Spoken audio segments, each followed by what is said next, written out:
1. 경험에 대한 성찰. 빠르게 진행되는 기후변화. 지난 2021년 2월 북극권에서 발생한 강력한 고기압으로 인해 미국 전역에 폭설과 한파가 몰아닥쳤습니다.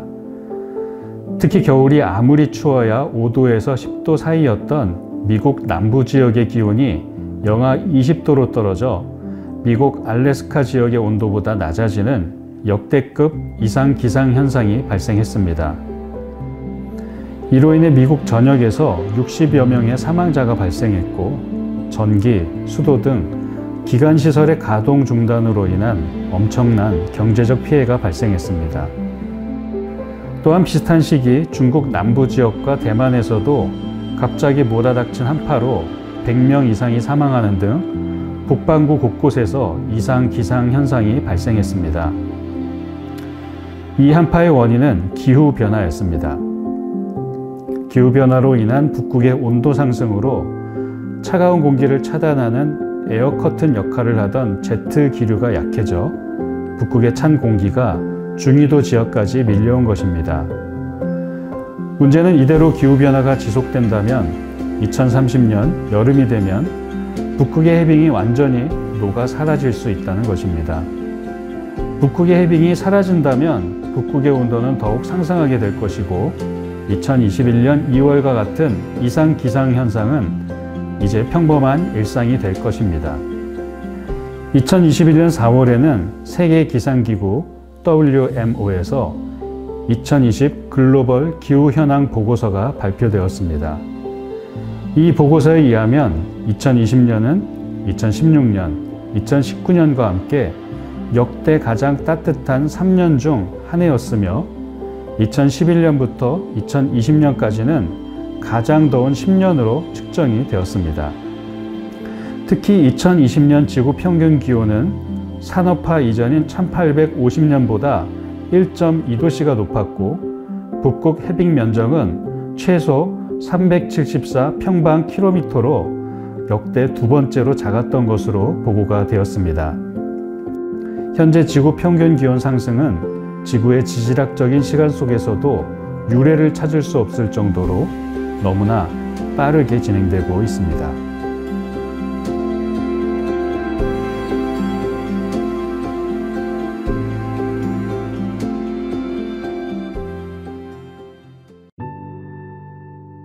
이 상황에 대한 분석, 더디기만 한 기후위기 대응.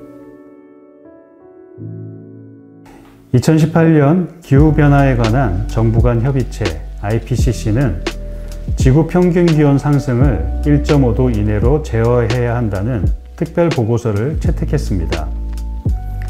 그러기 위해서는 세계가 2030년까지 2010년에 비해 탄소 배출을 45% 감축해야 하고 2050년까지는 실제적으로 탄소 배출이 없는 순배출 제로를 달성해야 한다고 세계 각국 정책 입안자들에게 권고했습니다. 이에 세계 각국은 자발적인 온실가스 감축 목표를 세우고 이를 국제연합에 보고했습니다. 그러나 2021년 2월 UN 기후변화협약 UNFCCC가 각국이 제출한 온실가스 감축 목표를 분석해 보니 2030년이 되어도 2010년 대비 탄소 배출이 1%밖에 줄어들지 않는 것으로 밝혀졌습니다. 이에 국제연합 사무총장 안토니오 구테우스는 우리는 지금 기후붕괴로 인한 낭떠러지 끝에 서 있으며 2021년은 기후행동의 해가 되어야 한다며 세계 각국의 보다 강력한 온실가스 감축을 촉구했습니다. 때문에 우리나라를 포함한 주요 경제국들은 2030년 온실가스 감축 목표를 상향하는 수정 작업을 진행하고 있습니다. 국제사회가 기후위기 대응에 수위와 속도를 높이고 있는 것과 아울러 민간 부분에서도 온실가스 감축을 위한 적극적인 노력이 뒤를 잇고 있습니다. 산업계에서는 기후위기에 대한 대응으로 환경, 사회, 지배구조, ESG 경영이 주목을 받고 있으며 시민사회에서도 정부와 거대 기업이 주도하는 그린 뉴딜과 같은 정책의 한계를 지적하며 지역 공동체와 시민사회, 사회적 경제가 탈성장 담론을 통해 지방정부의 기후위기 대응 거버넌스를 주도해야 한다는 요구가 높아지고 있습니다.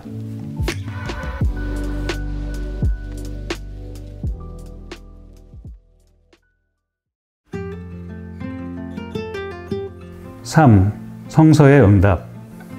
기후위기 시대의 새로운 생활. 사도 바울은 로마 교회의 성도들에게 너희는 이 세대를 본받지 말고 오직 마음을 새롭게 함으로 변화를 받아 하나님의 선하시고 기뻐하시고 온전하신 뜻이 무엇인지를 분별하도록 하라고 이야기하며 그리스도인으로서 살아가는 새로운 생활을 권면합니다. 사도 바울이 이야기한 새로운 생활은 세상의 판단과 기준을 넘어서는 하나님의 선하시고 기뻐하시고 온전하신 뜻을 따르는 생활이었습니다. 기후위기 시대를 살아가는 우리들 역시 창조세계 안에서 하나님의 선하시고 기뻐하시고 온전하신 뜻을 따르는 새로운 생활이 무엇인가를 깊이 성찰해 보아야 합니다. 그동안 그리스도인들 역시 기후위기의 원인인 탄소를 거리낌 없이 배출해 왔습니다.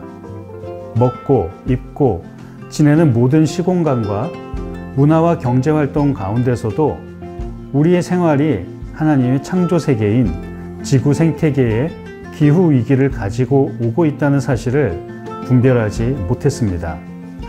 하지만 이제 더 이상은 탄소를 배출하는 생활에 머물러서는 안 됩니다.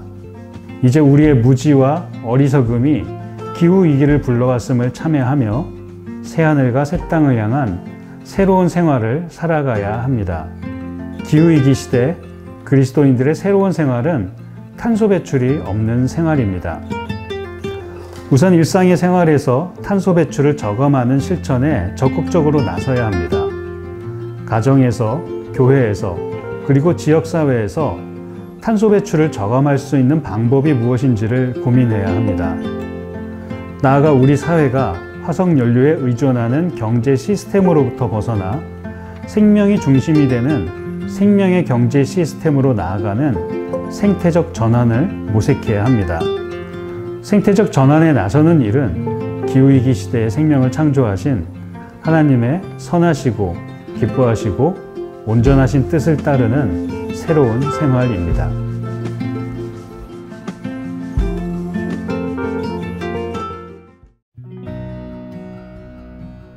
(1) 식생활, 기후미식.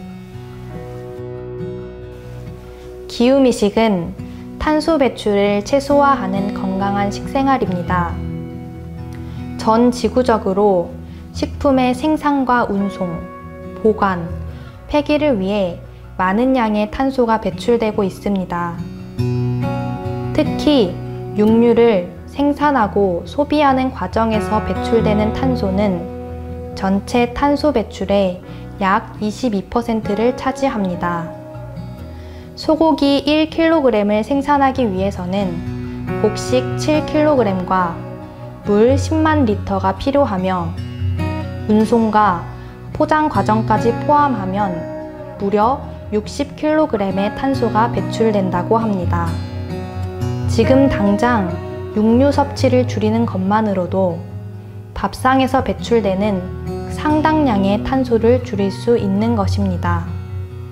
또한 식품이 먼 거리, 심지어 지구 반대편에서 오랜 시간 동안 이동하기 위해서는 냉장, 냉동 상태로 이동해야 하는데 그 과정에서 이산화탄소의 발생이 급격히 증가합니다. 글로벌 푸드를 내가 살아가는 인근 지역에서 생산하고 소비되는 식품인 로컬 푸드로 대체하게 되면 식품의 이동거리가 짧아져 이산화탄소 배출 감소뿐만이 아니라 지역 식품 생산자들의 안정적인 생산 환경 조성, 소비자의 안전한 식품 확보라는 일석삼조의 효과를 얻을 수 있습니다. 탄소 배출을 줄이는 기후미식의 실천은 더 건강한 음식을 먹게 된다는 부수적인 효과도 얻을 수 있습니다.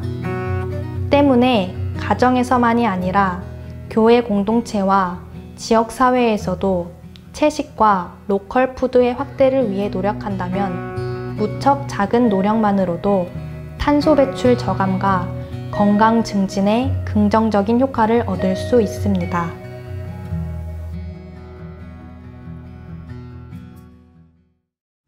2. 패션, 슬로우 패션.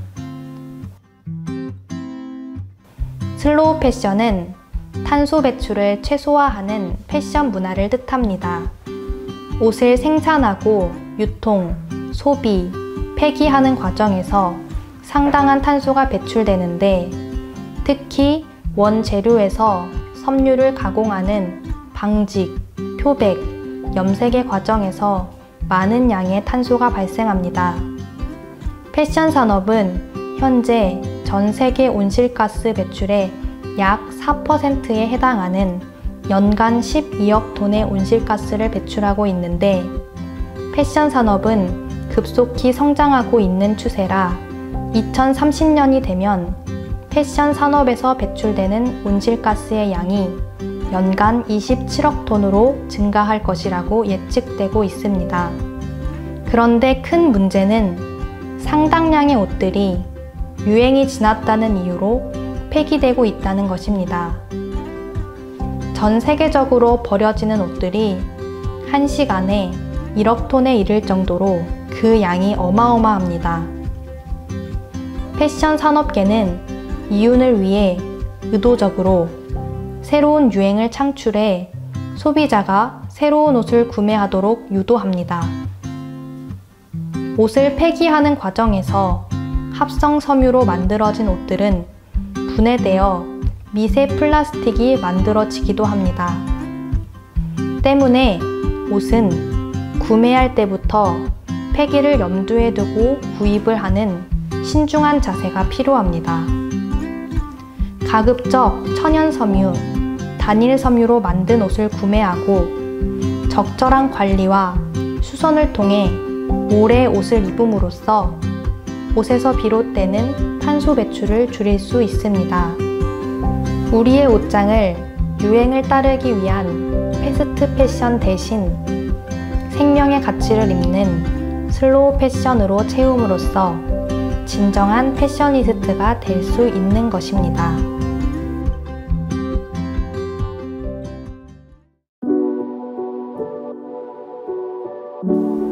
3. 주거. 미니멀 라이프. 미니멀 라이프란 불필요한 소비를 없애 탄소 배출을 줄이는 생활입니다. 우리가 사용하는 모든 물건은 생산, 구매, 소비의 과정에서 탄소가 발생합니다. 우리는 그동안 더 많은 것을 소비하는 것이 미덕인 세상을 살아왔기 때문에 우리의 소비가 지구 대기 중에 온실가스를 채운다는 것을 알면서도 무엇인가를 소비하는 일을 멈추지 못하는 지독한 소비 중독에 빠져 있음을 인식해야 합니다. 또한 넘쳐나는 일회용품들 뿐만 아니라 우리가 소비한 물건들은 언젠가는 모두 더 이상 사용할 수 없는 쓰레기가 되고 맙니다. 우리가 버린 물건들을 분리수거를 통해 최대한 재활용을 한다고 하지만 실제 분리수거된 물품들이 재활용되는 비율은 약 40%로 절반에도 미치지 못하고 나머지는 폐기물로 소각, 매립 처리됩니다. 그리고 소각과 매립 과정에서 또다시 상당량의 탄소가 배출되고 환경오염이 발생합니다. 이처럼 쓰고 버리는 소비의 과정에서 탄소가 배출된다면 탄소 배출을 줄이는 가장 좋은 방법은 덜 쓰고 더 오래 사용하여 소비를 줄이는 것입니다. 진정한 필요가 무엇인지를 생각하며 불필요한 소비를 최소화하고 쓰레기가 발생하지 않도록 적극적인 노력을 해야 합니다. 이를 위해서는 개인의 노력만이 아니라 공동체적, 사회적 인식의 변화와 함께 제도와 정책의 변화가 뒷받침되어야 합니다.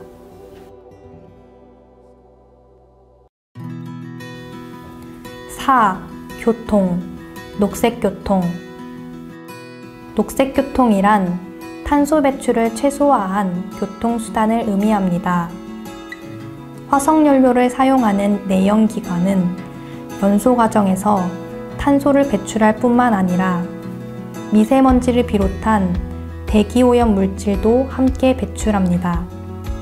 같은 거리를 이동한다고 했을 때 가장 탄소 배출이 적은 교통수단은 기차이고 버스, 승용차, 비행기의 순으로 탄소 배출이 많아지는데 1km를 이동한다고 했을 때 비행기는 기차에 비해 20배 이상의 이산화탄소를 배출합니다. 화석연료를 사용하지 않는 전기차와 수소전기차도 현재로서는 화석연료로 만든 전기와 수소를 사용하기 때문에 여전히 탄소를 배출하는 교통수단입니다.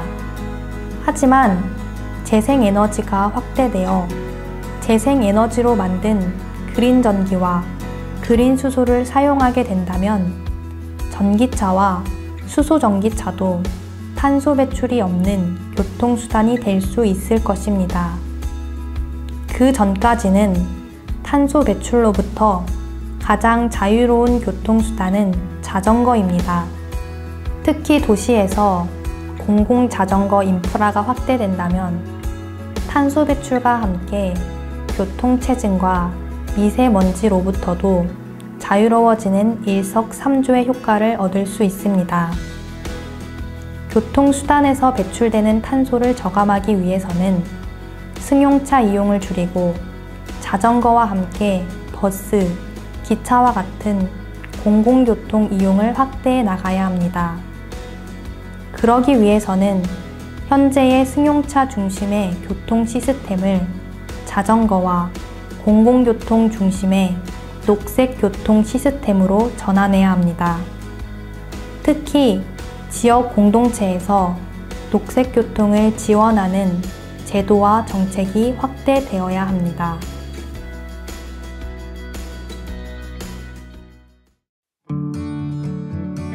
5. 에너지, 그린에너지. 그린에너지는 탄소 배출이 없는 친환경적인 재생에너지입니다. 이제 태양광과 풍력을 이용한 재생에너지는 핵발전과 화석연료 발전보다 더 저렴하고 안전하게 전기를 공급할 수 있게 되었습니다. 때문에 그린에너지 선진국에서는 탄소 배출의 주된 원인인 화석연료 발전소를 조기 폐쇄하고 재생에너지 확대에 힘을 쏟고 있습니다. 하지만 재생에너지라고 해서 전혀 문제가 없는 것은 아닙니다. 한 곳에 집중적으로 설치된 재생에너지 시설은 많은 문제를 만들기 때문에 재생에너지 생산을 여러 지역으로 분산하는 정책이 필요합니다. 이와 함께 에너지 소비가 가장 큰 냉난방 분야에서 기기의 효율을 높이고 적정한 냉난방 온도를 유지하며 냉온열 가전제품을 적절하게 관리하여 화석연료의 소비를 줄임으로써 탄소 배출을 저감해야 합니다. 이를 위해서는 가정과 산업의 에너지 소비 비용을 합리적으로 조정하고 에너지 소비의 효율을 높이는 그린 리모델링 사업에 대한 제도적인 지원이 뒤따라야 합니다. 탄소 배출을 저감하기 위해서는 우리 모두가 스마트한 에너지 소비자인 동시에 그린 에너지를 생산하는 생산자가 되어야 합니다. 이를 위해 각 지역의 소규모 에너지 생산자가 협력하는 에너지 생산 협동조합이 활성화되어야 합니다. 아울러 에너지 소비가 많은 산업 구조를 전환하는 산업 정책의 수립과 함께 재생에너지를 확대하는 에너지 전환 정책이 필요합니다.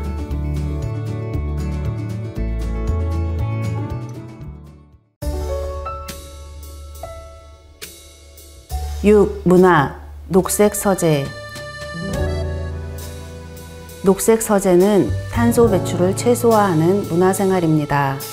최근 세계적인 감염병의 확산으로 비대면 모임이 확대되어 데이터의 사용이 급증하고 통신산업이 비약적으로 성장하고 있습니다. 데이터의 제작과 전송에는 전기가 사용되기 때문에 통신산업의 탄소 배출도 큰 폭으로 증가하고 있습니다. 시간이 지날수록 전 세계적으로 고품질의 데이터의 수요가 증가할 것으로 예상되기 때문에 앞으로 통신 분야의 탄소 배출은 더욱 늘어나게 될 것입니다. 때문에 일상생활에서 불필요한 데이터의 소비를 차단하려는 노력이 필요합니다. 지금 이 순간에도 탄소를 배출하고 있는 텔레비전과 컴퓨터, 핸드폰의 전원을 의식적으로 끄고 탄소 배출이 없는 문화생활을 적극적으로 모색해야 합니다. 이를 위해서 곳곳에서 책을 읽고 이야기를 나누는 독서문화의 장인 녹색 서재를 만드는 일이 좋은 대안이 될 것입니다. 또한 탄소를 가장 효율적으로 흡수하고 저장하는 숲을 복원하고 건강하게 가꾸는 일에 힘을 모아야 합니다. 숲과 함께 염습지, 갯벌은 단순히 탄소의 저장뿐만이 아니라 생태계의 생물 다양성을 지키는 역할을 하는 귀중한 생태 자원으로 그 복원과 보존을 위해 힘을 쏟아야 합니다. 일상에서 종이 사용을 줄이고 재생지를 사용하며 도심 숲 조성에 참여하는 것도 숲을 복원하는 일입니다.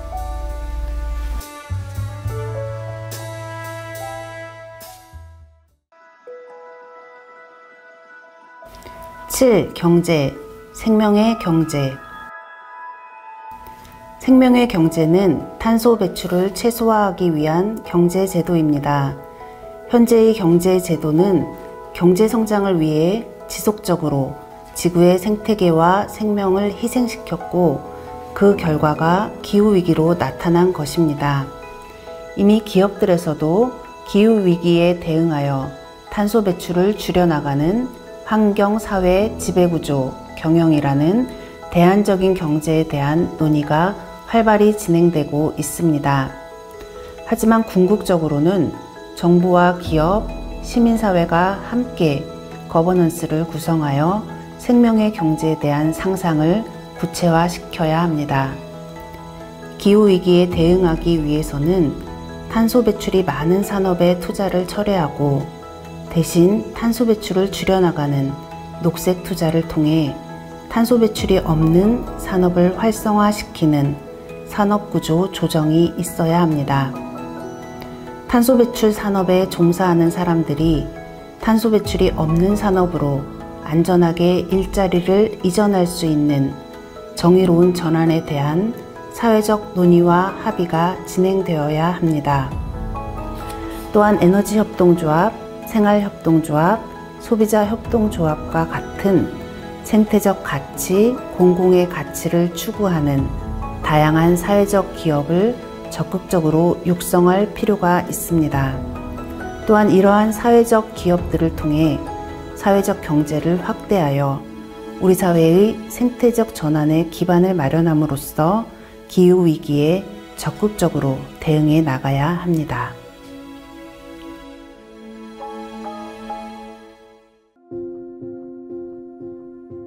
5.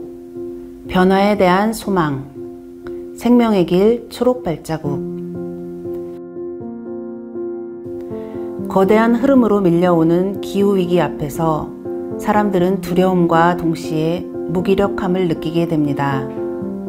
이러다가는 머지않아서 인간 문명의 붕괴와 함께 모든 생물의 대멸종이 일어날 수밖에 없지 않을까. 그런데 그러한 위기를 막아내기에는 내가 할 수 있는 일들은 너무 작고 초라해 보이기만 합니다. 더구나 창조세계의 온전성을 지키는 일에 앞장서야 할 그리스도인들과 교회마저 아직은 기후행동에 큰 관심이 없어 보입니다. 예수 그리스도께서 생명과 정의, 평화의 하나님 나라의 복음을 전하기 위해 하신 일은 갈릴리에서 예루살렘을 향한 긴 여정이었습니다. 예수님께서는 그 여정에서 사람들에게 성서의 말씀을 가르치셨고 병든 사람들을 고치셨으며 제자들을 만나 훈련시키셨고 다른 생각을 하는 이들과 함께 식사를 하면서 당신의 뜻을 나누셨습니다. 우리가 기억하는 대로 그 여정은 십자가의 죽음과 부활의 사건으로 마무리가 되었습니다. 중요한 것은 예수님께서 그 험하고 먼 길을 한 걸음 한 걸음 당신의 걸음으로 흔들림 없이 걸어가셨고 지금 우리가 예수님의 발걸음을 따라 십자가의 언덕을 향한 생명의 길을 걷고 있다는 것입니다. 짙은 회색으로 물들어 생명의 기운이 희미해지는 창조 세계에 이제 그리스도인들이 초록 발자국을 남길 때입니다.